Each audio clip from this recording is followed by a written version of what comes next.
सभी जानते हैं कि मिडिल ईस्ट पिछले कई महीनों से सबसे ज्यादा तनाव वाला इलाका बना हुआ है। अमेरिका, ईरान और इजराइल के बीच लगातार टकराव, मिसाइल हमले, ड्रोन अटैक और हॉर्मोज को लेकर बड़ा विवाद पूरी दुनिया में फैला हुआ है।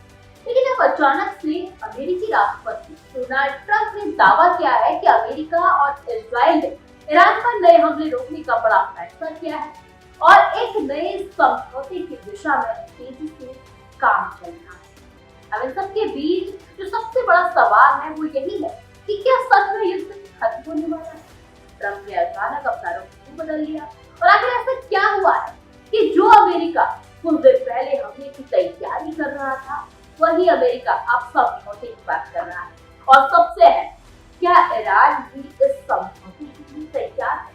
आइए इस पूरी कहानी को आसान भाषा में समझते हैं। तो सबसे पहले बात करेंगे ट्रंप के दावे की। ट्रंप ने अपने सोशल मीडिया प्लेटफॉर्म पर लिखा कि अमेरिका ईरान पर हमला करने के लिए पूरी तरह तैयार था, लेकिन ईरान और कुछ पश्चिमी एशियाई देशों की अपील के बाद उन्होंने हमला रोकने का फैसला किया। उनका कहना है कि समझौते के अहम बिंदुओं पर सहमति बनी है और अब अगर बातचीत सफल रही तो आगे युद्ध की जरूरत नहीं पड़ेगी। ट्रंप ने ये भी कहा है कि इस फैसले में इजराइल भी शामिल है, यानी अमेरिका और इजराइल फिलहाल में सैन्य हमलों से पीछे हटने को तैयार नजर आ रहे हैं। लेकिन यहाँ कहानी में एक और बड़ा मोड़ आता है। दरअसल ईरान ने ट्रंप के पूरे दावे को सिरे से खारिज कर दिया। ईरान का कहना है कि उसने अमेरिका से कभी हमले रोकने की गुहार नहीं लगाई।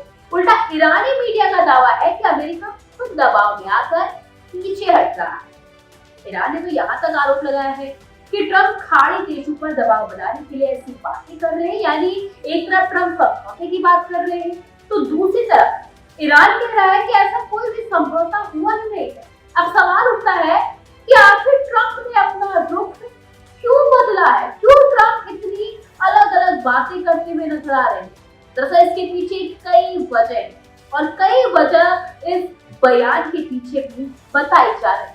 अब इन तमाम दावों और बयानों के बीच जो पहली वजह है वो है कूटनीतिक दबाव। दरअसल रिपोर्ट के मुताबिक सऊदी अरब के क्राउन प्रिंस मोहम्मद बिन सलमान ने ट्रंप से बातचीत की और बड़े सैन्य हमलों से बचने की सलाह दी। खाड़ी के देश नहीं चाहते कि युद्ध और बढ़े क्योंकि इसका सीधा असर पूरे क्षेत्र की अर्थव्यवस्था और तेल कारोबार पर पड़ता है। और दूसरी वजह जो निकलकर सामने आ रही है वो है अमेरिका के हथियार। दरअसल रिपोर्ट बताती है कि लगातार युद्ध के कारण अमेरिका की कई एयर डिफेंस सिस्टम और इंटरसेप्टर मिसाइलों का जो बड़ा भंडार है वो इस्तेमाल हो चुका है। पैट्रियट और थार जैसे सिस्टम पर दबाव बढ़ा है और कुछ अमेरिकी सांसद भी कह चुके हैं कि अगर इसी तरह हथियार खर्च होते रहे तो भविष्य के दूसरे संकटों से निपटना अमेरिका के लिए मुश्किल हो जाएगा। और तीसरी बड़ी वजह है घरेलू राजनीति।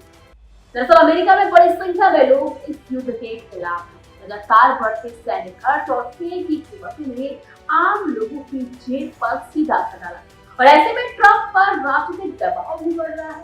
अगले चुनावों को देखते हुए ये फैसला बेहद ही अहम माना जा रहा है, क्योंकि अगर ये युद्ध और लंबा खिंचता है तो अमेरिका में जो लोग ट्रंप के खिलाफ युद्ध को लेकर है वो और ज्यादा भड़कते हुए नजर आएंगे, आक्रोशित नजर आएंगे। इसका सीधा खामियाजा अब राजनीतिक तौर पर डोनाल्ड ट्रंप उठाते हुए भी नजर आ सकते हैं, जिस वजह से ये तीन वजह हैं जिस वजह से शायद अमेरिकी राष्ट्रपति डोनाल्ड ट्रंप इस तरह का बयान दे। ये तो थी वजह।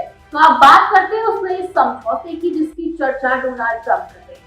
दरअसल डोनाल्ड ट्रंप का दावा है कि इस समझौते का सबसे बड़ा मकसद हॉर्मुज को पूरी तरह खोलना है और यही वो समुद्री रास्ता है जहाँ से दुनिया के बड़े हिस्से का तेल गुजरता है। हम सभी जानते हैं अगर ये रास्ता बंद होता है तो पूरी दुनिया में जो तेल की कीमतें हैं वो बढ़ती है। और दूसरा मकसद ईरान के परमाणु कार्यक्रम को लेकर स्थायी समाधान निकालना बताया जा रहा है।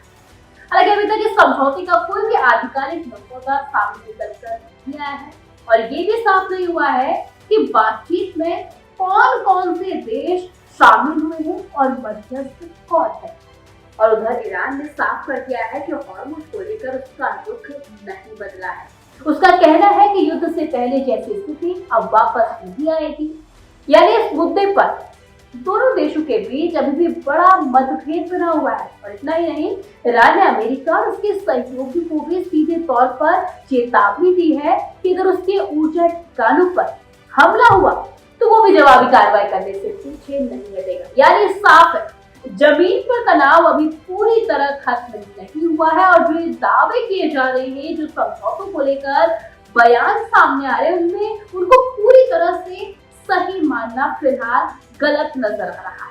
अब इन सब के बीच कतर, तुर्की, पाकिस्तान, यूएई और ओमान जैसे कई देश दोनों पक्षों के बीच बातचीत कराने की पूरी कोशिश कर रहे हैं और माना ये भी जा रहा है कि पर्दे के पीछे लगातार बातचीत भी जारी है, लेकिन अभी तक कोई भी जो अंतिम समझौता है वो निकल कर सामने नहीं आया है। ट्रंप का बयान जरूर उम्मीद जगा रहा है, लेकिन जब तक अमेरिका, ईरान और इजराइल के बीच किसी औपचारिक समझौते पर हस्ताक्षर नहीं होते, तब तक हॉर्मोज और परमाणु कार्यक्रम जैसे बड़े विवादों पर सहमति बनती नजर नहीं आएगी और तब तक ये कहना भी बेहद जल्दबाजी हो जाएगी कि युद्ध खत्म हो गया है। विशेषज्ञ भी मानते हैं कि अभी सिर्फ तनाव कम करने की एक कोशिश भर है, स्थायी शांति नहीं है।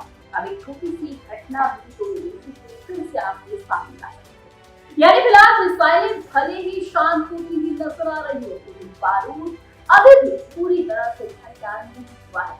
आने वाले कुछ दिन तय करेंगे कि पश्चिम एशिया शांति की तरफ बढ़ेगा या फिर एक बार फिर से जो युद्ध की आग है वो भड़कती हुई नजर आएगी, जिसमें पूरा विश्व झुलसता हुआ नजर आएगा। क्योंकि अगर एक बार फिर से मिडिल ईस्ट में तनाव बढ़ा तो सभी देशों को, पूरे विश्व को इसका खामियाजा, चाहे वो अर्थव्यवस्था हो, आर्थिक हो, परमाणु हो, हर क्षेत्र पर उठाना पड़ेगा। देखना यह है कि जो ट्रंप के बयान में, जो ट्रंप के दावे हैं, उनमें कितनी सच्चाई है। क्या जो ये युद्ध है, मिडिल ईस्ट का जो तनाव है, वो सच में खत्म होगा या फिर